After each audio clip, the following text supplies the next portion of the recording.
Bonjour et bienvenue sur le site du podcast Histoire en série, créé et animé par Nicolas Charles et Johan Chanoir. Au programme, une analyse des séries d'hier, d'aujourd'hui et de demain par les spécialistes des questions mobilisées par nos shows préférés.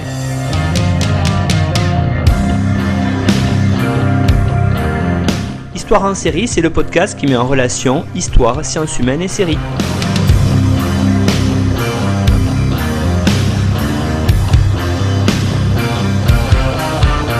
Bonjour à tous, bienvenue dans Histoire en série où je reçois aujourd'hui avec un grand plaisir à nouveau Annick Louis. Bonjour Annick.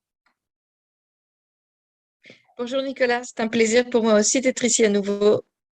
Merci beaucoup. Vous étiez venu en septembre 2021 nous présenter la série qui était autour du Trésor de Troie. Alors, je vais vous représenter pour les auditeurs qui n'auraient pas écouté cet épisode.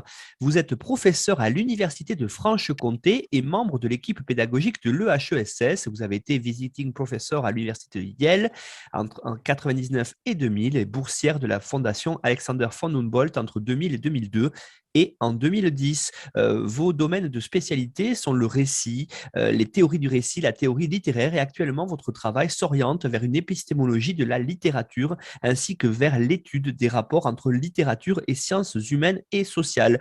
Vous avez fait de nombreux ouvrages, dont le dernier, L'invention de Troie, Les vies rêvées de Heinrich Schliemann, qui était publié aux éditions de l'EHESS en 2020, a reçu notamment le prix Louis Barthou de l'Académie française en 2021. Les autres ouvrages, on les a mis bien sûr pour celles et ceux qui voudraient aller plus loin et mieux connaître votre travail, Annick, sur notre site internet histoireensérie.com. Alors aujourd'hui, on va changer, on ne va pas partir vers l'Antiquité, on va parler d'une série peut-être plutôt pour adolescents qui s'appelle Buffy The Vampire Slayer, donc Buffy la tueuse de vampires. Alors pour commencer, Annick, est-ce que vous pourriez, comme c'est la tradition dans l'histoire en série, représenter la série, nous donner les informations générales pour que les auditeurs et auditrices aient bien toutes les choses en mémoire avant de l'analyser? Oui, bien sûr. Donc, Buffy the Vampire Slayer, la tueuse de vampires, est une série américaine qui met en scène une jeune adolescente, Buffy Summers, qui est la tueuse de vampires, l'élue. C'est une jeune adolescente de 16 ans au début de la série, qui arrive à Sunnydale, qui est une ville fictionnelle située en Californie et qui est une des bouches de l'enfer, où l'activité des forces du mal est particulièrement intense. Donc, chaque génération, dit la série, ou présente cette situation dans la série, voit surgir une tueuse qui est chargée de combattre le mal. La série comprend 7 saisons et elle a été diffusée entre 1997 et 2003. Et effectivement, au départ, elle est apparue un peu comme une série pour adolescents. Et c'est comme ça qu'elle a été diffusée en général. Et alors, effectivement, là, on aborde un autre pan de mon travail, qui est le travail sur le genre fantastique, puisque avec Buffy, nous sommes dans un univers qui est non seulement fantastique, mais très, très largement inspiré de la tradition littéraire et cinématographique et picturale fantastique. Il y a plusieurs éléments que nous pouvons signaler par rapport à Buffy qui semblent a priori contradictoires. Le premier, c'est qu'effectivement, au moment en 1997, nous sommes dans la période de ce qu'on appelle l'ère Clinton aux États-Unis, et c'est une période où l'on voit naître plusieurs séries consacrées aux adolescents. Il y a un renouvellement des séries pour adolescents, mais en parallèle, on observe l'apparition de ce qu'on appelle les séries de grown-ups, c'est-à-dire des adultes, les séries de personnes qui ont 40 ans. C'est un aspect qui va être représenté également dans Buffy. Et c'est une série qui est devenue très, très rapidement extrêmement populaire, mais non seulement pour un public adolescent. Et donc, je voudrais juste insérer un petit peu ici de mon autobiographie et ma rencontre avec cette série, parce que c'est précisément pendant l'année où j'étais à Yale, j'étais visiting professor, où j'ai fait ma rencontre, moi, moi, avant, je n'avais pas d'appareil de télévision à la maison, mais aux États-Unis, j'avais un appareil de télévision et c'est là où j'ai vu surgir cette série qui m'a tout de suite fascinée, justement parce que un des aspects ou une des orientations de mon travail, c'est le genre fantastique, en particulier le fantastique hispano-américain. Et tout d'un coup, j'ai vu apparaître cette série qui mettait en scène toute une série de topoïdes, de personnages, de situations et même de ressources narratives du fantastique. Et la série apparaît également dans une période de renouvellement de ce qu'on appelle les structures narratives ou les schémas narratifs hollywoodiens. C'est-à-dire, c'est un moment où les épisodes, on aura en gros dans les séries 3 épisodes. Hein. En tout cas, on aura plutôt 3 récits dans chaque épisode. Il y aura un récit qui concerne l'épisode en lui-même, chaque épisode. On a un récit qui s'étend sur la saison. Et on a un récit qui concerne toute la série, donc là, dans ce cas, les 7 saisons de 1997 à 2003. Donc au début, pour résumer très rapidement, dans les 7 saisons, au début, on va arriver, cette jeune fille, hein, et là, on a tout de suite une des ressources, on voit apparaître tout de suite une des ressources du fantastique, qui est l'inversion d'un schéma ou d'une situation narrative, c'est-à-dire que c'est un peu l'origine de la série d'après Joss Whedon, qui est son producteur et créateur, hein, et c'est l'idée de la demoiselle en détresse. Hein. Donc, je précise également que Joss Whedon, avant, avait produit un film, hein, donc je vous reparlerai un petit peu du film aussi, avait écrit un script de cinéma. Au départ, c'était un film. Donc, dans ces saisons, qu'est-ce qu'on voit? Donc, on voit cette jeune fille arriver à Sunnydale, prendre contact avec celui qui apparaît comme son protecteur, qui est le bibliothécaire du lycée, et on voit ses premiers combats, sa rencontre avec son premier grand amour, qui est Angel, un vampire aussi, et constituer tout de suite, comme on va voir, un groupe d'amis qui va l'aider dans ses combats. Donc, dans ce groupe, il y a Alex, il y a Willow, et donc il y a le protecteur, Giles.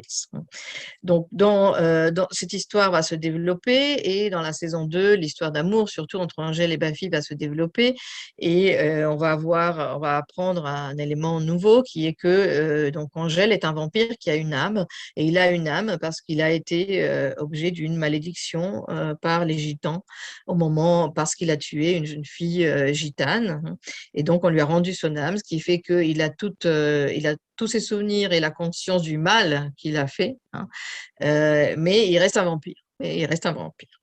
Et donc, à partir de là, Buffy et Angel, comme ils s'engagent dans une histoire d'amour, il va connaître un moment de bonheur parfait quand il a des relations sexuelles avec Buffy. Et donc, il va perdre son âme et redevenir maléfique, extrêmement maléfique et pervers. Hein. C'est un vampire. C'est une particularité de ces vampires, c'est qu'ils ont un côté extrêmement pervers. Hein. Donc, le goût de la torture hein, des humains, hein, en partie. Et donc, à la fin de la saison 2, Buffy va être obligée de le tuer.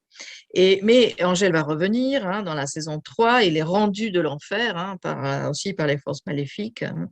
Et dans la saison 3, on voit se développer tout ce monde hein, et l'histoire d'amour, mais pas entièrement évidemment, puisque la situation en théorie ne doit pas se répéter.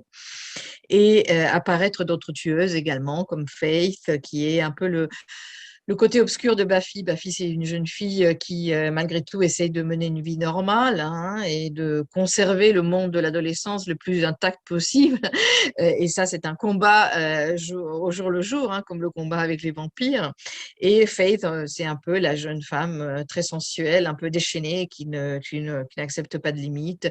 Elle pense que les tueuses sont au-dessus des lois, hein, ce que Buffy ne pense pas. Et donc, tout ceci va très mal se terminer parce qu'elle va rejoindre les forces du mal, etc. Et puis, on voit évoluer le personnage à la fin de la saison 3. Donc, il y a la destruction du lycée quand ils combattent le grand méchant de la saison qui est le maire. Hein, et elle arrive à l'université. Donc, on voit toute cette progression. Et à l'université, donc, elle va engager une autre histoire d'amour avec un autre personnage qui s'appelle Riley. Et là, on voit apparaître sur le campus quelque chose d'assez extraordinaire hein, pour l'époque, c'est-à-dire il existe un commando qui traque les démons, mais dans l'intention de les étudier et même de les manipuler. Donc il y a cette idée qu'on peut manipuler les forces du mal, qui va bien sûr s'avérer être un échec total. Hein. À la fin, c'est Buffy qui va devoir, avec ses amis, sauver la situation.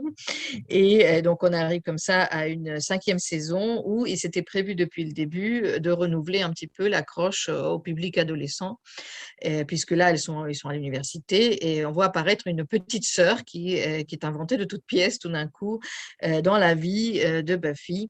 Et ce qu'on apprend, c'est que effectivement, cette petite sœur a été créée à partir du sang de Buffy, et il s'agit d'une clé qui ouvre la porte d'un monde mystique, hein, et magique, mais maléfique. Et la clé pour la protéger est que celle qui est la méchante de la saison, Gloria, hein, une déesse, ne s'en empare pas. Ils l'ont transformée en sœur de Buffy. Et donc, tous les personnages ont une sorte de fausse mémoire qui a été construite, hein, ça fait aussi penser à d'autres films de l'époque comme Matrix, etc. Une mémoire qui a été construite et tout le monde se rappelle la petite sœur, personne ne se rappelle qu'elle a été inventée de toutes pièces. Et donc, toute la saison consiste dans le combat, hein, contre cette déesse, qui est un personnage assez intéressant également. Elle est à la fois chic et très vulgaire, hein, et c'est un des génies de la série de construire des méchants qui sont assez extraordinaires et très nuancés. Et donc, on arrive aux 2 dernières saisons. À la fin de la saison 5, Buffy se sacrifie pour sa sœur, c'est-à-dire lors d'une cérémonie, le sang de Dawn est versé pour ouvrir la porte de l'enfer. Et la seule façon de le refermer, c'est avec du sang. C'est que le personnage se sacrifie. Et donc Buffy, comme elle a le même sang que Dawn, se sacrifie pour sa sœur. Et dans la saison 6, ce qu'on voit, c'est le groupe d'amis qui la ramène à la vie au moyen d'une cérémonie maléfique. Donc Willow, qui est une de ses amies, est une sorcière qui va progresser également tout au long de la série. Et c'est elle qui va décider de ramener Buffy et réussir. Et donc là, on a une saison qui est particulièrement obscure, hein, parce que Buffy, au fait, était au paradis. Et au début, elle ne veut pas le dire à ses amis. Et donc, elle revient dans le monde des vivants et elle trouve la vie extrêmement pénible et douloureuse, hein. Et elle doit affronter la réalité de la vie. Donc, dans la saison précédente également, il faut préciser que sa mère meurt, donc elle se retrouve en charge, un peu comme chef de famille, hein. Cette réalité, elle est extrêmement pénible, d'autant qu'elle était au paradis.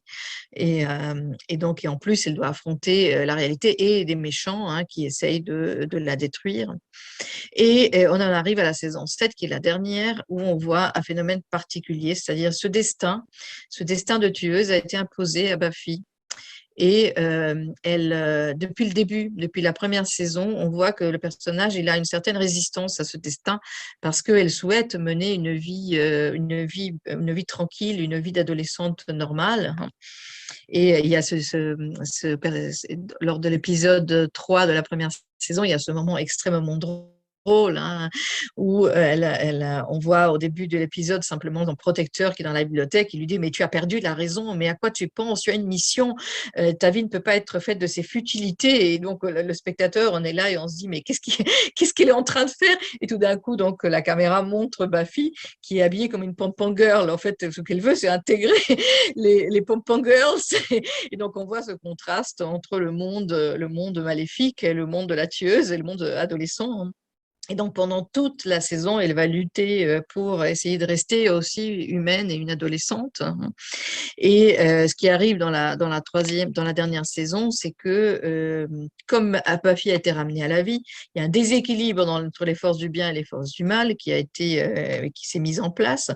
Et donc, la force, the first, qui est l'origine du mal, hein, a pris plus de pouvoir et essaie de détruire le monde, hein. Et pour détruire le monde, ce qu'elle va faire, c'est tuer toutes les tueuses potentielles.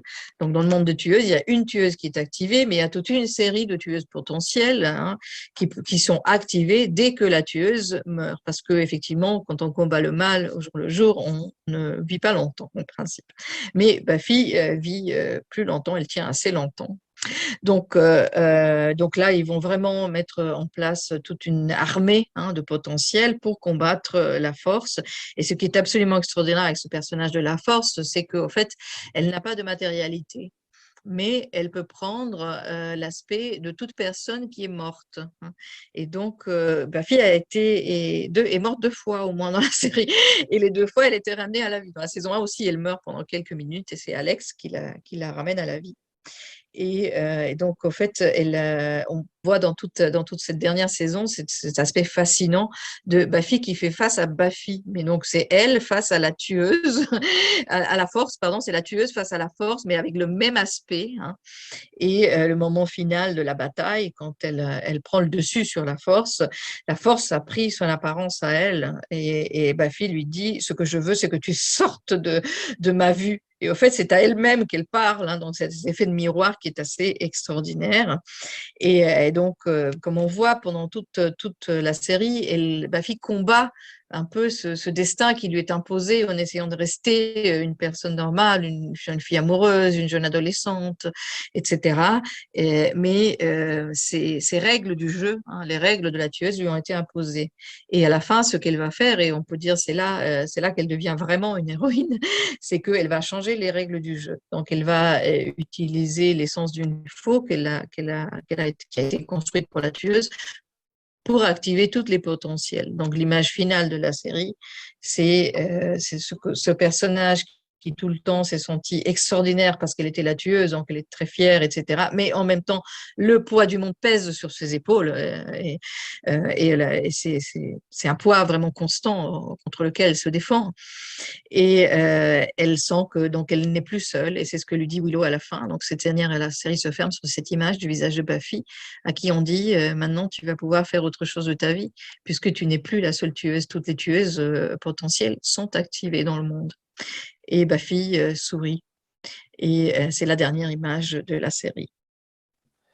Annick Louis, vous avez évoqué tout à l'heure quelque chose d'intéressant qui se fait régulièrement d'ailleurs dans les séries, l'idée que l'on est passé finalement d'un film, donc d'une écriture cinématographique, à une écriture sérielle au long cours. Vous l'avez dit, hein, Buffy, c'est 7 saisons. Alors comment est-ce que finalement Joss Whedon est passé de l'un à l'autre, Annick? Oui, alors en fait, il est passé parce que le film a fait un flop, mais aussi parce qu'il était très insatisfait. Le film est de 1992, mais il y a beaucoup de différences, et en particulier, Joss Whedon était extrêmement frustré, hein, parce qu'il disait que c'était pas du tout son script, vu que il y a plusieurs questions, plusieurs éléments qui ont été altérés. Déjà, le rythme, hein, c'est un film qui est lourd à regarder, alors que la série, elle est devenue très vite une série assez extraordinaire dans la production hollywoodienne, parce que le rythme narratif, hein, de chaque épisode est très intense, hein, et même en tant que spectateur, même si on connaît bien les épisodes, quand on essaie de s'en souvenir, on se souvient de différentes histoires dans les épisodes, mais on se souvient rarement que tout ça se passe en 50 minutes dans le même épisode, parce que c'est vraiment un rythme narratif extrêmement intense, hein, et ça, on ne retrouve pas du tout ceci dans la série, et il n'y a pas plusieurs histoires parallèles comme dans la série, évidemment, mais les deux éléments essentiels contre lesquels les producteurs s'étaient prononcés de façon explicite, c'est l'humour, hein, l'humour de Joss Whedon, par exemple, l'acteur qui joue le protecteur, c'était Donald Sutherland, et il avait tendance à improviser, c'est-à-dire à ne pas dire les répliques. Donc, du coup, il n'y avait pas les répliques de Joss Whedon, qui est particulièrement doué en tant que scénariste, hein. Et aujourd'hui, tous les spectateurs et les critiques reconnaissent que l'efficacité particulière de Buffy vient en grande partie des répliques, hein. C'est un grand talent. Alors après, il y a une équipe derrière, pas que Joss Whedon, mais il a cet humour très noir, hein, il est toujours sur un ton entre tragique et humoristique, hein. Même par exemple au moment de la bataille finale, tout le monde est au lycée, le Scooby Gang se reforme, les 4 personnages sont ensemble, ils vont livrer la bataille finale et ne savent pas encore s'ils vont gagner, évidemment, et ils disent bon ben qu'est-ce que vous voulez faire demain? On va faire du shopping, et donc il y a ce côté un peu léger qui revient. Et donc, il y a l'autre élément, c'est que il y a une noirceur dans Buffy. Il y a une noirceur, hein. Buffy, la tueuse, c'est une jeune fille qui vit dans un monde fait de mort, hein, parce qu'elle donne la mort au quotidien, et que beaucoup de gens autour d'elle meurent, et un monde adolescent d'amitié, d'amour, etc. Donc, elle vit vraiment entre les deux, hein.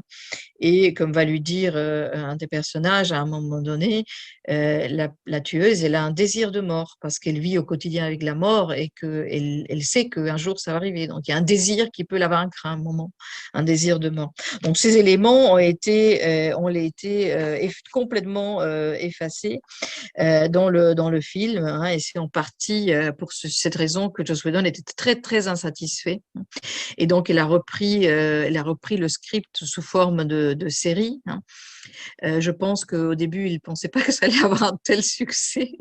Et il est parti vraiment de l'inversion d'un topos narratif des films américains, surtout des années 70, mais pas seulement, qui est la demoiselle en détresse, hein, la jeune fille blonde qui, je ne sais pas si tout le monde a vu ces films des années 70, la jeune fille blonde qui traverse Central Park et va se faire attaquer.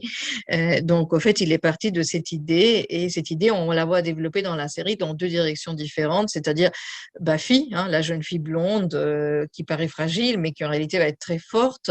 Et cette force, elle va lui peser aussi, hein.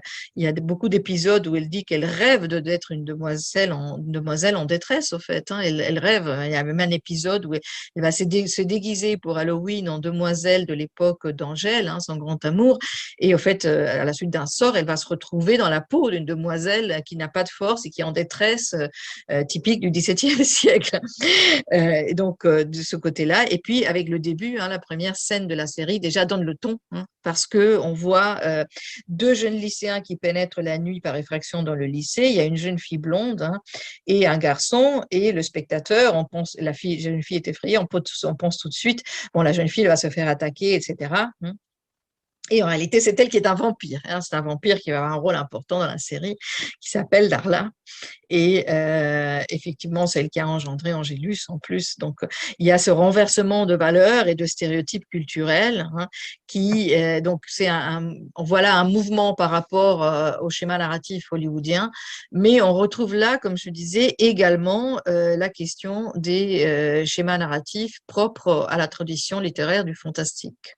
Et par rapport entre le film, Annick, et la série elle-même, il y a quand même un certain nombre d'évolutions, hein, des éléments de comparaison, des choses quand même qui sont modifiées entre les deux. Et d'ailleurs, peut-être c'est ce qui va faire le succès ensuite de la série. Oui, oui, c'est impensable, mais par exemple, on n'arrive pas plus à l'imaginer, mais dans le film, les vampires ont des têtes humaines et non pas des têtes de vampires comme dans la série, et ils ne deviennent pas de la poussière quand on les tue. Et c'est vrai que là, il y a des effets visuels qui ont aussi fait le succès de la série, comme vous dites, effectivement. Les protecteurs sont des personnages qui sont un peu comme des immortels, hein, comme dans le film. Dans le film Buffy, le protecteur, il a 100 ans, ils ont plusieurs vies, etc. Et là, bon, on voit un peu un croisement avec le film, hein, Immortel. Et au fait, dans la série, c'est des personnages qui sont humains et qui donc vont incarner aussi un peu les figures paternelles, mais en même temps, il y a une relation fraternelle en même temps entre la tueuse et le protecteur, hein.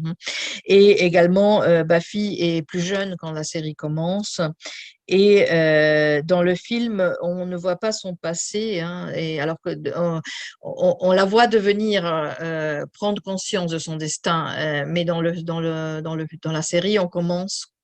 C'est un peu comme si le film était le passé de Buffy auquel on fait référence, hein, mais on fait des références qui ne sont pas toujours exactes par rapport au film. En fait, les références qui sont faites sont par rapport au script, et des choses qui n'ont pas été conservées. Par exemple, comme je disais, cette noirceur, Buffy incendie le lycée dans le script à la fin pour tuer les vampires. Et ça n'a pas été conservé dans le film. Et pourtant, dans la série, on fait allusion à l'incendie du lycée. Et ça pèse beaucoup sur la jeune fille parce que c'est sur son dossier scolaire, en fait.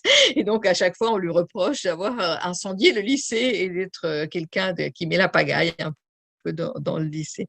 Et effectivement, comme on voit, il y a des références au film dans la série, mais à la fois, on s'en éloigne beaucoup quand même, hein.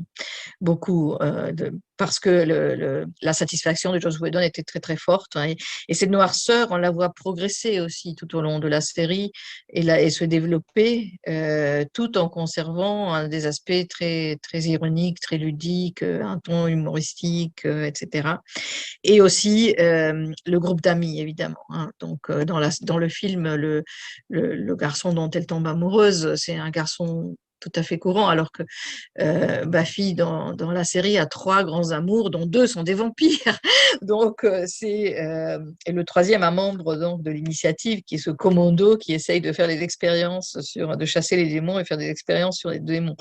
Donc, c'est vraiment un autre univers. L'autre élément qui est essentiel, c'est que, en fait, je pense, le centre de la série. Alors, ça fait partie des caractéristiques des séries de la deuxième moitié des années 90 et du début des années 2000, des séries américaines, de ce qu'on appelle l'ère Clinton, comme je disais. C'est qu'on a à la fois dans ces séries un héros individuel et un héros collectif. Dans ce cas, une héroïne individuelle et un héros collectif qui est un groupe. Et on peut dire que le centre dans Buffy, ce sont ces relations de groupe.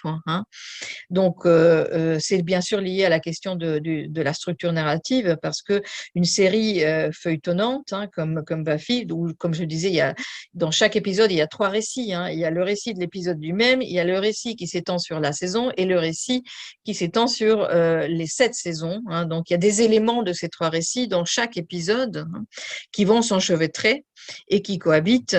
Donc, et effectivement, il y a le groupe.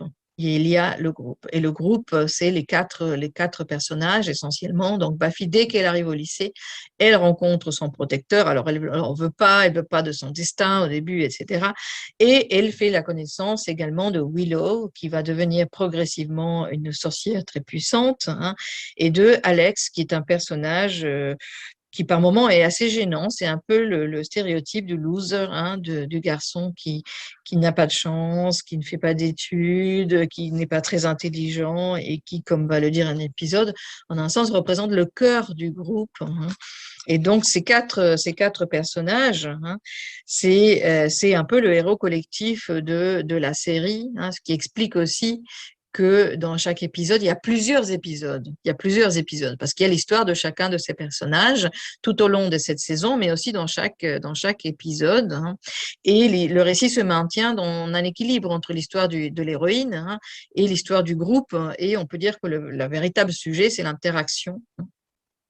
Et il y a cet épisode dans la saison 4, saison 5, pardon, qui est très, très important, où Buffy est blessée par un vampire et elle essaie de comprendre, c'était un vampire quelconque, qu'est-ce qui s'est passé. Et blessée de façon très, très importante. Et donc, elle va voir Spike, qui est l'autre vampire dont elle tombe amoureuse progressivement, et on n'est pas encore là, à la saison 5. Et Spike est un personnage qui apparaît depuis le début et qui est un sort de vampire ludique, maléfique, déchaîné, amusant, mais qui en même temps a un cœur parce qu'il est amoureux, et quand il est amoureux, il est malheureux, et qui va être neutralisé en tant que vampire par l'initiative lors de la saison 4, donc. Et parce qu'on lui met une puce dans la tête et il ne peut plus mordre, mais ça reste un vampire. Et donc, comme il ne peut plus attaquer les humains à cause de cette puce, il va découvrir peu à peu qu'il peut attaquer les démons. Donc, il va aider le groupe à combattre. Et donc, elle va vers Spike parce que Spike, dans sa vie de vampire précédente, il a tué 2 vampires. Et donc, elle veut quand c'est lui qui lui dit que dans toute tueuse, il y a un désir de mort. Il y a un moment où on laisse tomber parce qu'on est fatigué de se battre. Et c'est un épisode qui est vraiment très, très fort, qui s'appelle La Faille. Et effectivement, il lui dit la tueuse est destinée à mourir. Et si tu es entouré, tu as ta mère et tu as le Scooby Gang, parce qu'on les appelle les Scooby, puisque tu as des attaches dans ce monde, il lui dit, dans le monde des humains. Et effectivement, c'est ce qui arrive et c'est ce qu'on voit dans la série, c'est que ces attaches et ces relations sont l'essence de la série. Vous voyez que là, on voit très bien une idéologie qui n'a pas toujours été l'idéologie des séries hollywoodiennes. C'est une idéologie où on met en avant un groupe et les liens. C'est pas l'individu. C'est pas l'individu. Et de très nombreuses fois, Buffy est sauvée ou la situation est sauvée par ses amis, par Giles, etc. Et il y a également, à la fin de la saison 4, à la fin de la saison sur l'initiative, sur le commando, ils doivent combattre un monstre genre Frankenstein créé par ce groupe, cette initiative. Et effectivement, elle ne peut pas y arriver toute seule, ils doivent combiner leurs forces. Donc, au moyen d'un sort magique, ils unissent leurs forces. unissent leurs forces. Donc, dans Buffy, il y a tout le gang à l'intérieur et comme ça, ils arrivent à vaincre Adam, le personnage, espèce de monstre à la Frankenstein. Et effectivement, on voit bien là que la force, elle est dans l'union des personnages. Après, ils ont des moments où ils sont unis, des moments où ils ne sont pas du tout unis. Mais ces quatre forment le groupe stable, le groupe vraiment stable. Et puis, autour de ces quatre personnages, il y a d'autres complicités et d'autres ennemis. Donc, les trois grands amours, comme je disais, de Buffy sont Angel, le vampire qui a une âme et qui après la perd, puis la récupère, etc. Riley, qui est un membre de ce commando de l'initiative, et dont il va tomber amoureuse aussi.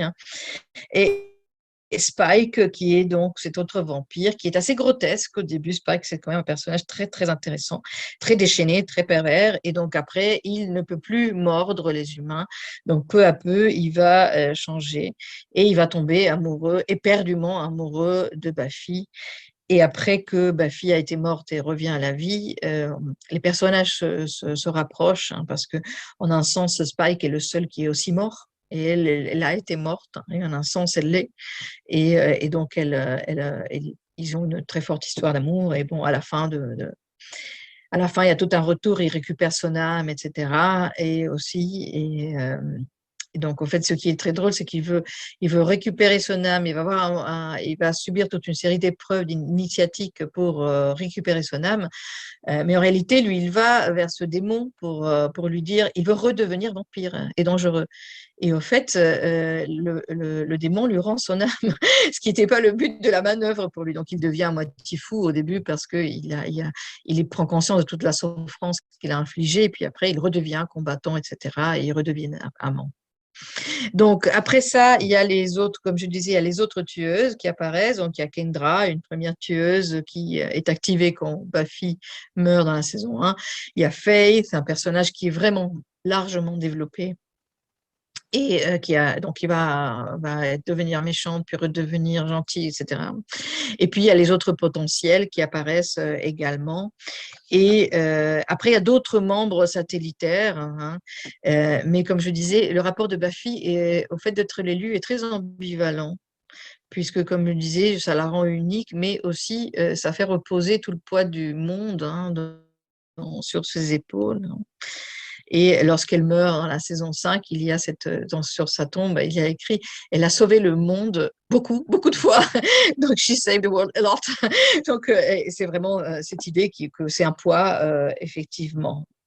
Et donc, là, il y a aussi la question de la première tueuse, qui est un personnage important qui hante Buffy depuis la saison 4, au moins, dans ses rêves, dans ses cauchemars parfois, et qui apparaît aussi dans certaines visions et qui lui explique un peu son destin. C'est elle qui lui dit qu'elle va mourir, mais elle lui dit d'une façon très énigmatique. Elle dit à Buffy que son cadeau, c'est la mort. Et Buffy comprend qu'elle appartient au monde des morts. Et en réalité, c'est parce qu'elle va faire cadeau de sa vie pour sauver Dawn, en réalité. Annick, dans Buffy contre les vampires, on se rend compte aussi que le mal est représenté, le mal est incarné dans cette série-là. Alors comment est-ce qu'on peut l'appréhender et comment cette série, vous l'avez dit à l'introduction, qui est une série essentiellement pour les ados, aborde cette question du mal incarné? Alors, cette question du mal et du bien est particulièrement nuancée. La différence ou la séparation plutôt entre le bien et le mal n'est pas schématique. Et de très nombreux personnages vont passer d'un camp à l'autre dans la série. C'est le cas d'Angèle, de Faith, de Willow, Jonathan, Andrew et Spike. Et on voit qu'il y a toujours un retour quand un personnage passe vers le mal, mais ce retour, il est possible uniquement en se reposant sur la cohésion, la volonté et le soutien du groupe. Et on peut dire que dans ce sens-là, la série défend une vision ou une idée de vie communautaire très solidaire, où l'entraide est vraiment essentielle pour les personnages et dans leur vie. Alors après, c'est vrai que dans les différentes saisons, nous avons des incarnations dans des personnages différents, hein. Le premier grand méchant, hein, c'est le maître, hein, qui apparaît dans la saison 1 et qui est celui qui ressemble le plus au personnage traditionnel cinématographique, hein, du vampire, hein. Et après, on verra apparaître le juge, Spike, Drusilla, le maire, le commando, Gloria et la réalité, le trio composé de Warren, Andrew et Jonathan, et finalement la Force, hein, The First. Tous des personnages donc d'incarnation du mal qui sont très variés, très nuancés, parce que ce sont des personnages qui ne sont jamais entièrement antipathiques pour le spectateur. Ils ont toujours des côtés un peu ludiques, un peu attirants, attrayants, etc. Et donc, ce monde de Buffy n'est pas un monde, comme je disais, où le bien et le mal sont séparés par une frontière tranchante, mais c'est un monde où derrière la réalité chaotique se trouvent des formes d'organisation qui gèrent le réel selon des règles que les personnages ne comprennent pas toujours et les spectateurs non plus, mais qu'on va découvrir progressivement tout au long de la série. En un sens, on peut dire qu'il y a un ordre chaotique derrière le chaos du monde dans Buffy, et ces organisations différentes sont le Conseil, l'Initiative, les Forces du Mal, les Gardiennes, les Chevaliers de Byzantium, etc. Donc, en fait, c'est la seule stabilité face à ce monde de chaos euh, que les personnages connaissent, c'est la cohésion du groupe. Et dans le cas de Buffy, un peu la présence de la mère, comme je disais. Donc effectivement, c'est vrai que ce qu'on peut dire, c'est que dans cette série, comme dans d'autres de la période de cette ère Clinton, on voit un dépassement du manichéisme qui caractérisait les séries jusque-là, les productions hollywoodiennes dans la période précédente. Et effectivement, on a toujours mis ceci en rapport avec la chute du monde communiste. Donc, du point de vue narratif, ça veut dire qu'on n'a pas un méchant identifié ou identifiable, ou facilement identifié et identifiable, hein. Mais il y a aussi, il faut prendre également en compte l'évolution des structures narratives hollywoodiennes et aussi l'arrivée d'une nouvelle génération d'auteurs, de scripts, hein, et également le développement technique qui va bien sûr permettre des images, hein, l'accès à des images qu'on ne pouvait pas avoir avant. Donc c'est tout ceci qui va permettre le développement d'un nouveau type de série, hein, où on ne voit pas forcément la défense implicite ou explicite d'un monde occidental qui est opposé à le monde communiste, donc dans une vision très manichéenne. Mais ce qu'on va avoir, c'est effectivement un bien et un mal qu'on ne peut pas confondre, hein, mais qui ne sont pas séparés par comme je disais, par une frontière nette et tranchante, hein. Mais il n'y a pas de doute, en revanche, il n'y a pas d'ambivalence par rapport à ce qui incarne le bien et ce qui incarne le mal. Mais ces nuances et ce côté toujours un peu attirant qu'ont les méchants, ça ne donne pas envie de les rejoindre, mais ça met en scène des personnages qui ne sont pas manichéens. Annick Louis, Buffy, c'est surtout, on vous l'avait dit depuis le début, hein, une série qui met en avant des personnages importants, adolescents et surtout des adolescentes, bien sûr, qui se retrouvent face aux vampires, on va dire. Donc, il y a une vraie question de genre aussi sur cette série et une question de genre qui est assez novatrice à l'époque où elle est sortie. Oui, oui, tout à fait. Effectivement, comme je le disais, elle a été considérée au départ et très souvent abordée à partir de l'idée que c'est une série pour adolescents, pardon, parce que le préjugé existe comme quoi il n'y a que les femmes qui aiment Buffy, et c'est tout à fait faux. Et elle est toujours ou très souvent abordée à partir de la psychanalyse et de l'anthropologie. Et ce que, à partir de ces lectures, on met en avant, c'est qu'elle symboliserait les enjeux, les étapes du passage initiatique de l'adolescence au monde adulte. Mais on peut l'aborder à travers une autre approche, effectivement, qui est la question du genre fantastique. Et là, c'est vrai que l'innovation qu'elle a représentée, cette série, est tout à fait inédite, hein. En fait, moi, la façon dont je le vois, c'est que effectivement, dans le monde adolescent et dans le monde de la jeunesse hollywoodien, hein, il y a toujours cette idée de l'adolescence et la jeunesse, c'est un moment de découverte de soi, de ses capacités et de ses possibilités, ce qu'on peut dire est vrai pour la réalité aussi. Mais ce topos de l'adolescence et de la jeunesse dans la série, à travers le fantastique, il va être resignifié parce que l'abordage un peu, ou la théorie, ou pour dire l'hypothèse de la série, est que, au fait, cette façon de vivre de l'adolescence et de la jeunesse, elle peut caractériser la vie entière, c'est-à-dire toute la vie adulte également. Et donc ceci, comme je disais, se fait à travers cette idée du fantastique, parce que le récit chez Buffy se maintient toujours dans un équilibre marqué par l'introduction du monde surnaturel, renvoyant au fantastique, dans l'univers des stéréotypes adolescents nord-américains ou américains. Et de ces stéréotypes en même temps sont introduits dans l'univers fantastique. Et on ne bascule jamais entièrement dans l'un ou l'autre. Et c'est cette combinaison qui va faire l'efficacité de la série, et qui va en même temps présenter une relecture parodique d'une série de mythes de l'adolescence et de la jeunesse américaine, mais proposer également des sorties de ces stéréotypes. Et on retrouve donc effectivement cet univers des séries et de films pour adolescents, mais tout ce monde s'enchevêtre dans un monde du fantastique. Et donc, il est finalement extrêmement difficile d'identifier la série avec un genre préexistant. On peut dire qu'elle a créé un genre, et on voit effectivement sa productivité dans le fait qu'à partir de Buffy, il y a beaucoup de séries et de films qui ont repris certains éléments de ce mélange générique et ont développé des directions différentes. Et donc, il est très, très difficile. On l'a défini comme du drame supernaturel, ou le drame comédie, l'action, l'horreur, etc. Et toutes ces hésitations, elles viennent en partie d'un problème auquel on est déjà confronté dans la littérature fantastique, c'est que, au fait, le genre fantastique en tant que tel, il n'a pas de reconnaissance en tant que genre autonome dans le monde anglophone, qui utilise les termes de fantasy ou horreur. Mais dans le monde européen, occidental et latino-américain, il apparaît comme un genre à part entière, qu'on peut définir à part entière, et sur lequel on a beaucoup réfléchi, les critiques ont beaucoup réfléchi.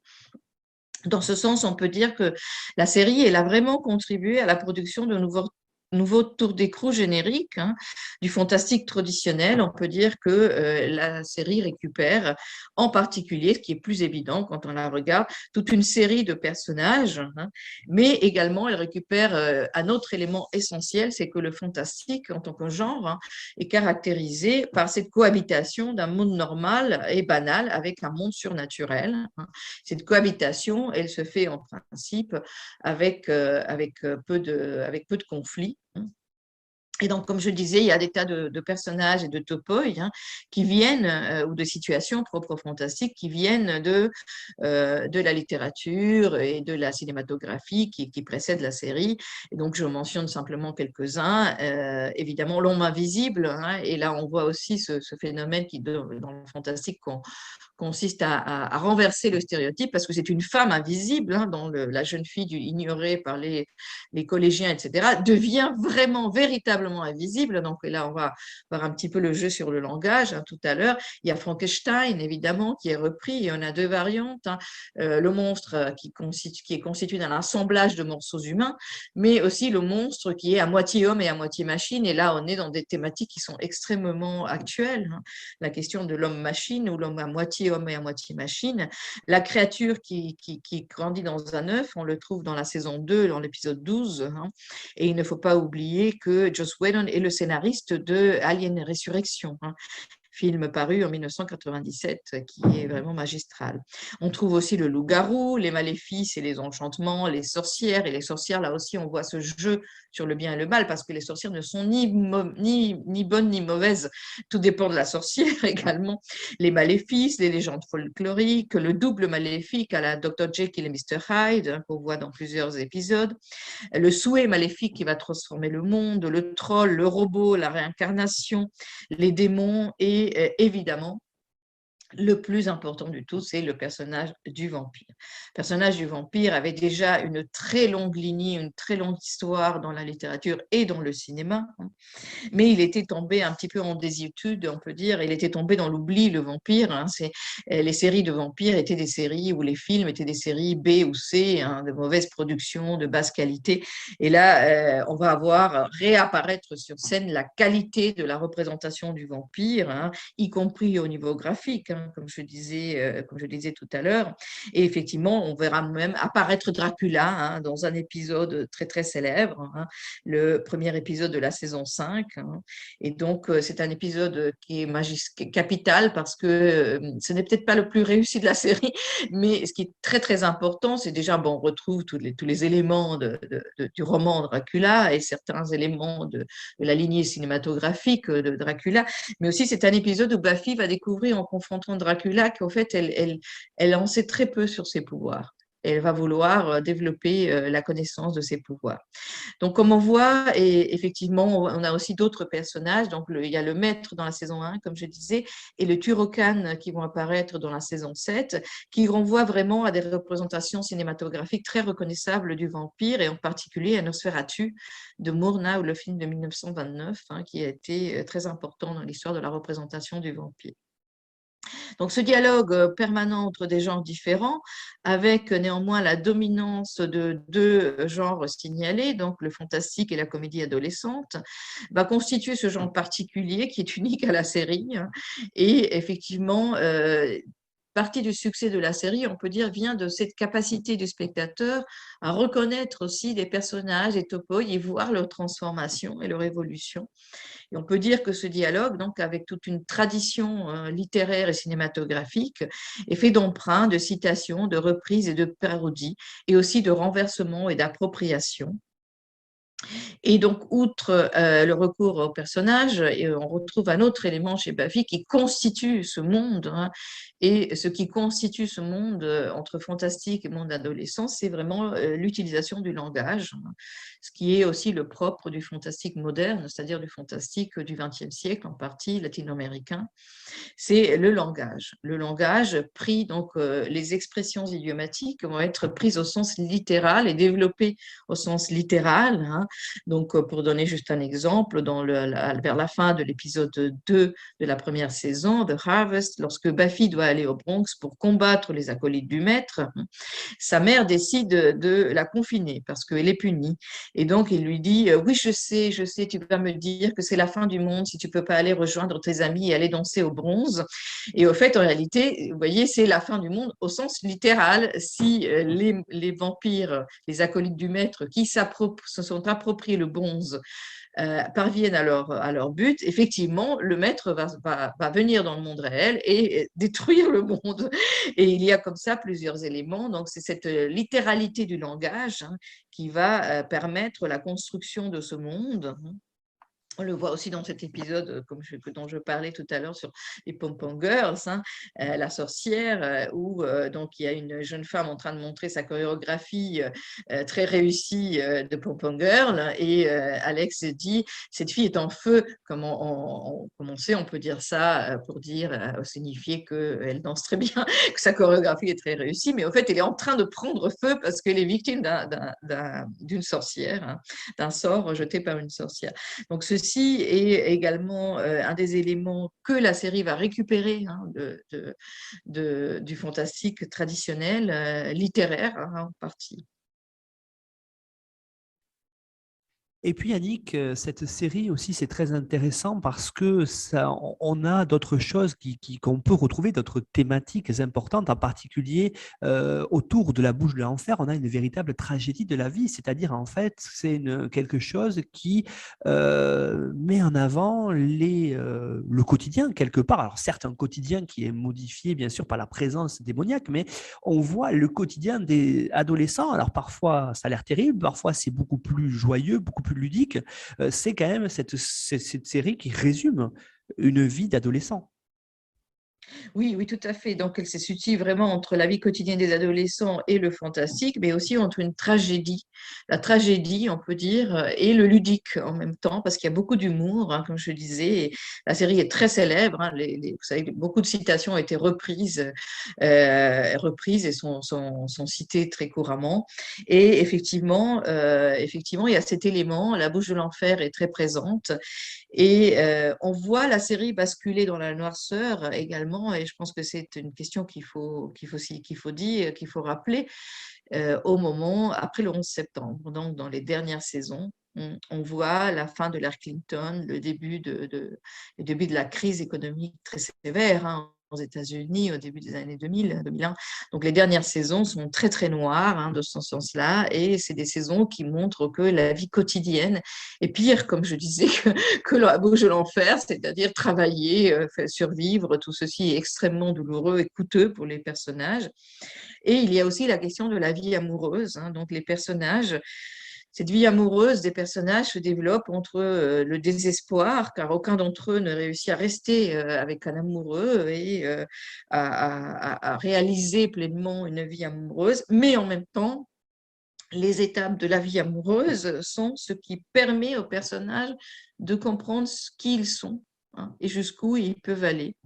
Et effectivement, c'est par exemple ce qui permet à Buffy de comprendre qui elle est. Ce sont ces relations amoureuses, même si lors du dernier épisode, elle retrouve un Angèle dans la saison 7, et elle va dire « je suis comme un gâteau qui n'a pas fini de cuire ». Mais comme je dis, il y a toujours cette projection dans l'idée que ces topos adolescents typiquement hollywoodiens, ce ne sont pas des étapes de la vie, c'est la vie elle-même qui va se projeter sur le monde adulte. C'est pour cette raison que je pense qu'il ne faut pas la considérer uniquement comme une série adolescente ou pour adolescents, mais comme une série qui propose une philosophie de vie.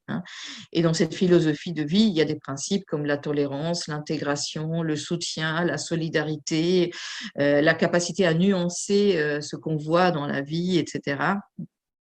Et cette double nature du monde, le monde qui est à la fois fantastique et noir, et à la fois léger et adolescent, ou à la fois jeune et léger, il va être cette double nature, elle va être mise en question dans un certain nombre d'épisodes qui sont particulièrement réussis. Je pense à celui de la saison 6, épisode 17, à la dérive, qui s'intitule en anglais Normal Again, où suite au contact avec un démon, Buffy commence à avoir des hallucinations et commence à alterner entre son monde, le monde que le spectateur connaît comme le monde de la série, et une Buffy qui serait dans un autre monde où il n'y a pas de monstres, et elle serait dans un asile psychiatrique. Donc le monde de la série ne serait qu'une hallucination d'une Buffy qui serait devenue folle, à un moment où tout va mal pour les personnages. Donc ce monde de la folie apparaît comme un refuge, parce que c'est aussi le monde normal. C'est un monde où il y a sa maman qui est déjà décédée, il y a son père, il y a une normalité qui peut être retrouvée. Et donc, cette normalité et l'asile peuvent apparaître comme une délivrance. Donc, l'épisode va remettre en cause toute la mythologie de la série, et c'est particulièrement équilibré. Les scénaristes ont pris vraiment soin d'équilibrer les deux mondes, et de les rendre tous les deux réalistes, de façon à ce que le spectateur se pose cette question, vraiment, lequel des deux mondes est réel. Et d'ailleurs, l'épisode se ferme sur une scène très ambivalente, car une fois que Buffy revient à la raison, elle accepte son monde, elle sauve ses amis, etc. Elle revient au monde que nous, on connaît, comme le monde de la série. On la revoit à la fin, dans la dernière image, dans l'asile, et le psychiatre déclare qu'ils l'ont perdue pour toujours. Il est retourné dans l'autre monde. Donc là, on voit cette question des mondes parallèles. Et ce qui est intéressant, c'est qu'il n'y a jamais un monde qui est noir et un monde qui est tout blanc, ou tout bien. Il y a toujours beaucoup de tons entre les deux, entre le noir et le blanc. Et c'est un des éléments qui est particulièrement attrayant, par cette capacité à montrer un monde qui est à la fois merveilleux et terrible, destructeur, avec toute une mythologie particulière.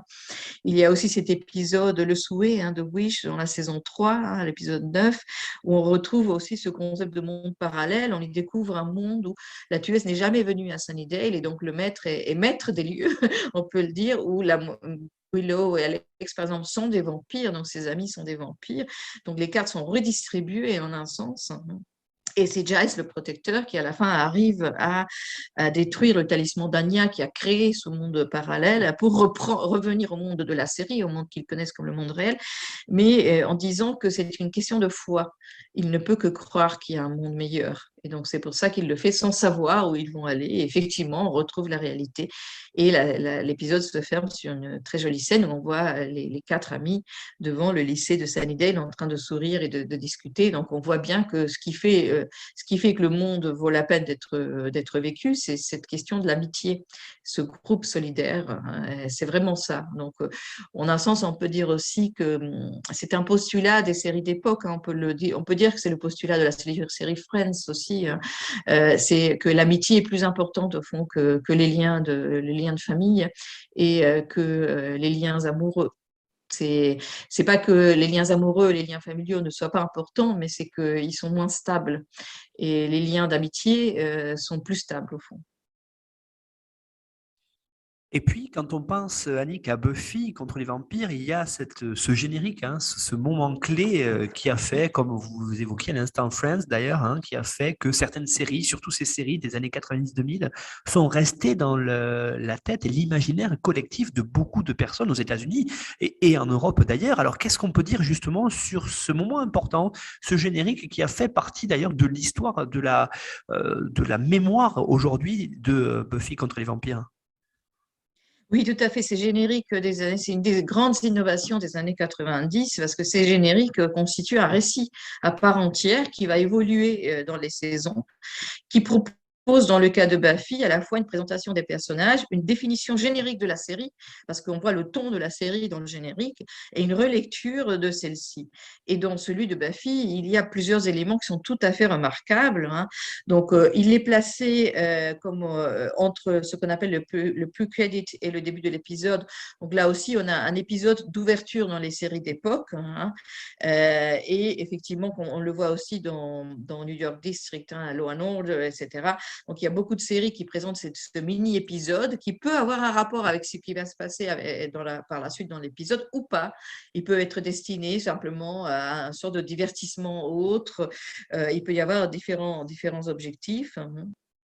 Et effectivement, le générique de Buffy est très très fort. Hein. Il commence par des images qui donnent le ton générique, on pourrait dire, le ciel nocturne, des écritures anciennes dans lesquelles on arrive à déchiffrer le mot died. Hein, est mort ou mort. Hein. Après, on voit le titre de la série, une image de pleine lune, une gravure d'un livre ancien avec le mot vampire écrit dessus, etc. Et puis après, on voit surgir cette image de Buffy hein, qui prend la croix que lui donne Angèle dans le premier épisode. Hein, et l'acceptation, cette croix, dans le début de la série, prend ce sens d'acceptation de son destin, parce qu'au moment où elle renie son destin, elle la jette par terre, hein, puis elle la récupère. Hein. Donc tout ceci renvoie à l'univers du film fantastique, du vampire, au gothique, à Nosferatu, dont je parlais tout à l'heure. Et plus généralement, ce qu'a été le Hammer Film Production, qui est un ensemble de productions sur la question du fantastique, qui s'est développé aux États-Unis dans une période précédente, hein, évidemment. Et donc, ces premières images, elles restent pratiquement constantes dans les 7 saisons, hein, avec quelques modifications où les lettres apparaissent sur un fond de cimetière, etc. Et effectivement, il y a le son aussi, la musique est très, très importante. Alors, la musique va rester aussi constante, mais le rythme va changer. Dans les dernières saisons, le rythme est accéléré. Et effectivement, c'est une musique qui est jouée par le groupe Nerf Herder, qui évoque aussi très clairement Baba O'Reilly, hein, la célèbre chanson de The Who, et dont les paroles sont très proches de la philosophie de Buffy, hein, parce qu'on peut dire que ce Teenage Wasteland, hein, ce qu'on appelle ce désert ou ce terrain vague et dévasté de l'adolescence, hein, est le centre de la série et comment ceci devient la vie elle-même, hein, même la vie adulte, comme je disais. Donc, tout ceci évoque ce monde hein, où les héros luttent en permanence et auquel ils font des références ironiques, hein, ce monde comme je disais, de l'adolescence, tout en combattant les forces du mal. Donc, ces séries feuilletonnantes hein, se construisent sur un équilibre, comme je disais tout à l'heure, entre personnage principal et rapport de groupe. Hein, et donc, le générique va présenter tous les personnages à tour de rôle, hein, c'est-à-dire l'héroïne, ses amis et l'observateur, à travers différentes images des personnages tirées de la totalité de la série et de chaque saison en particulier. Donc, les images du groupe vont faire écho aussi à cette question thématisée par Buffy qui est la relation entre le groupe et l'héroïne. Hein. Et on peut dire que comme elles sont tirées en partie des saisons précédentes et en partie de la nouvelle saison, elles réactivent le passé de la série et des personnages, mais acquièrent également un autre sens puisqu'elles tentent de définir les personnages et leur évolution, comme en Friends, justement, comme vous le disiez. Donc, simultanément, le générique construit ou plutôt reconstruit des fragments de récits connus et crée aussi une attente vis-à-vis des images qu'on ne connaît pas encore, qui viennent se rajouter à ceci. Donc, comme on voit, le générique est à la fois un portrait de la série, des personnages, du groupe, c'est un portrait individuel et un portrait de groupe, et c'est en même temps un récit du passé et de l'avenir. Hein. Et donc, il ne prétend pas résumer la série, mais oui, l'évolution des personnages, et c'est dans ce sens qu'on peut dire qu'il y a un mini-récit dans le générique. Et il y a une autre particularité qu'on peut citer, qui est que le générique se termine toujours sur une image de Buffy qui met en avant par une contre-plongée généralement la force du personnage, mais ce sont toujours des images qui sont tirées de situations narratives dans la série où la tueuse rejette ou vient de rejeter son destin et le retrouve, c'est-à-dire accepte à nouveau son destin. Et donc, en un sens, on peut dire que la dernière image qu'on nous montre toujours de Buffy, c'est une Buffy qui n'est pas Buffy en même temps. Donc, dans les premières saisons, c'est une image de la fin de l'épisode 2 de la saison 1, donc The Harvest. Donc, et donc, au moment où elle va au bronze, et elle décide donc d'accepter son destin après l'avoir rejeté, et une première fois.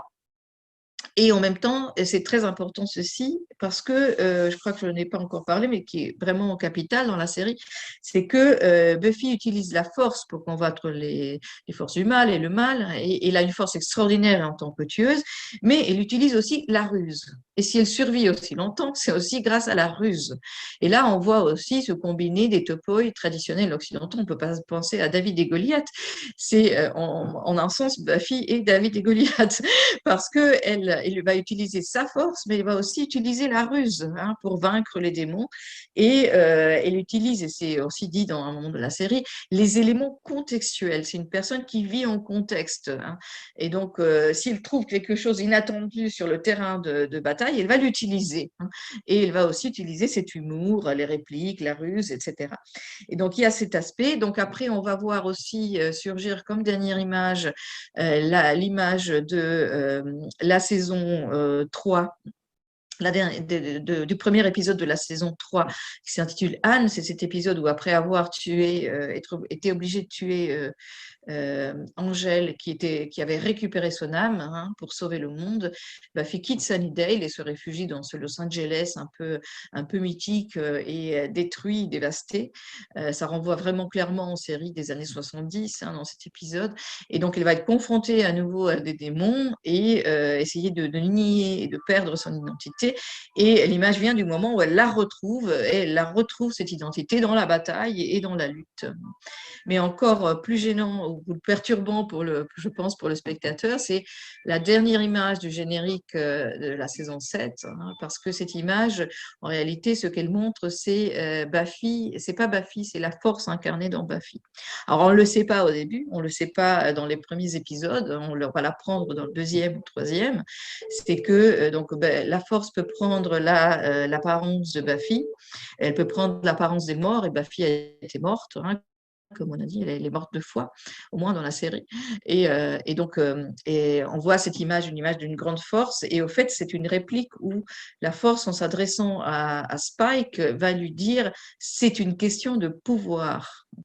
Et donc, effectivement, on peut dire que là, c'est un des postulats de la série, c'est que le pouvoir est symbolique. Et ce pourquoi les gens luttent, c'est pour un pouvoir symbolique et pour prendre la main sur les autres et sur le monde. On ne lutte pas pour gagner quelque chose ou pour acquérir des biens. On ne lutte pas pour ça dans le monde. Ce pourquoi on se bat, c'est pour l'acquisition du pouvoir symbolique. Ah ben, j'avais oublié qu'au milieu, il y a 2 saisons où la dernière image, ce n'est pas Buffy non plus, c'est le robot, au fait. C'est dans la scène finale du combat avec Gloria, la déesse. Et Buffy, ils sont amenés à un moment à utiliser le robot. Donc, ce robot Buffy a été construit par Warren pour Spike. Hein, il a été obligé parce que Spike est amoureux de Buffy, donc il veut un robot, un robot Buffy pour avoir des rapports avec elle, être avec elle, etc. Et donc, au fait, ils utilisent dans la bataille contre Gloria le robot Buffy et dans une scène qui est vraiment, là on voit un petit peu vraiment le jeu avec le spectateur parce que dans les scènes précédentes, on voit Buffy et dans la scène où on voit le robot, donc on voit apparaître Buffy, combattre Gloria et à un moment, Gloria lui coupe la tête et on voit que c'est le robot tout d'un coup. Mais le robot porte les vêtements que Buffy portait dans la scène précédente. Et donc, en fait, ce changement de vêtements est destiné au spectateur. C'est comme un clin d'œil pour tromper le spectateur. Parce que comme ça, le spectateur ne sait pas que celle qui est en train de combattre Gloria, c'est le robot au début. Donc, on voit tous ces jeux dans la série. On voit bien comment, en réalité, c'est vraiment ce topos de la découverte de soi-même hein, qui est mise en scène dans la série, mais détaché en réalité du monde adolescent tout le long du récit. Et ce générique et ces dernières images génériques, ils nous renvoient à ceci, c'est ce questionnement aussi de la tueuse et des personnages sur qui ils sont et comment ils vont découvrir qui ils sont et qui ils peuvent devenir. Qu'est-ce qu'on peut dire pour nos auditeurs, Annick Louis, finalement, en conclusion, qu'est-ce qu'on peut retenir sur cette série? Il y aurait encore beaucoup de choses à dire, hein. On en arrive au bout de l'émission. Alors, en conclusion, Buffy, finalement, qu'est-ce qu'elle a laissé comme trace dans l'univers sériel? Alors, je pense qu'on peut dire qu'elle a laissé beaucoup d'innovations très techniques, hein, très techniques du point de vue visuel, du point de vue de l'utilisation de certaines ressources pour construire le monde surnaturel. Mais elle a également laissé cette trace très importante de présenter un monde qui n'est pas manichéen, mais qui n'est pas dans la confusion de ce qui est le bien et le mal. C'est-à-dire cette possibilité de narrer, hein, au-delà des schémas traditionnels hollywoodiens, de raconter un monde très complexe, très, euh, très fait de nuances, on peut dire, et en même temps, comme je disais, cette idée que le monde adolescent et les enjeux du monde de la jeunesse ne doivent pas être considérés comme des enjeux d'une étape de la vie, mais que ce sont des enjeux qui font partie de nos vies au-delà de cette période ou cette étape que nous vivons, par laquelle nous passons tous. Hein. On peut dire en un sens que l'initiation au monde, hein, elle est présente dans toute la vie. Et on voit ça dans beaucoup d'épisodes, on voit des gens plus âgés aussi. C'est l'initiation à la vie, l'initiation à l'aventure un peu imprévisible de la vie. Elle marque l'humain. Elle marque l'humain. Et à l'inédit et à l'imprévu, elle marque l'humain. Et on pourrait aussi retenir effectivement le rythme narratif hein, dont je parlais tout à l'heure, un rythme très soutenu, hein, très cadencé. Et ça, évidemment, ça demande des techniques de montage très développées et une réflexion. Moi, je pense qu'il faut également souligner que derrière ces séries de l'époque, il y a des équipes, hein, il y a des équipes. On n'a pas la possibilité de mentionner tout le monde, mais les gens qui travaillent sur ces scripts, c'est des équipes hein, qui réfléchissent, hein, qui regardent le tout, qui réinterprètent, qui réfléchissent à la totalité, qui prévoient la suite, qui regardent le passé aussi. Et ce sont des équipes qui échangent. Et je voudrais quand même souligner ceci, c'est que effectivement le cinéma et la télévision nous présentent hein, par rapport à d'autres modes artistiques de production ceci qui n'est pas suffisamment souligné, hein, qui est que derrière cette créativité et ces réussites, il y a un travail collectif.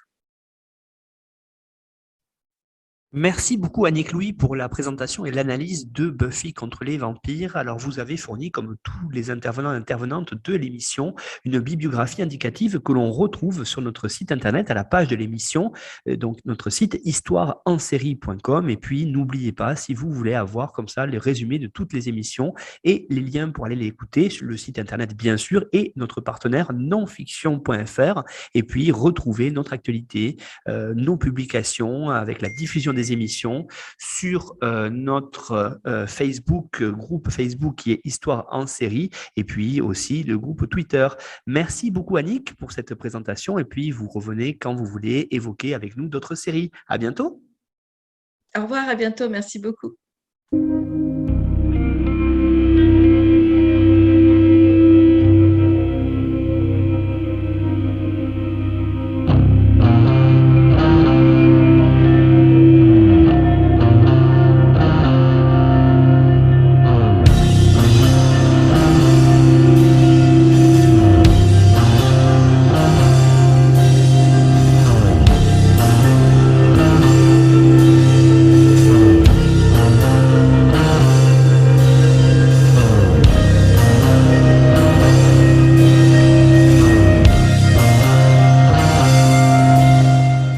Retrouvez-nous sur Twitter @Histoire en série pour connaître le programme à venir ainsi que des conseils bibliographiques.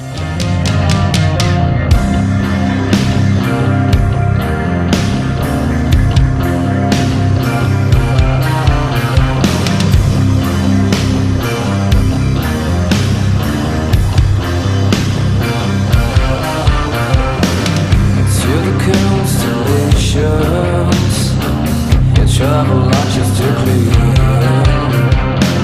Such a beautiful planet populated by your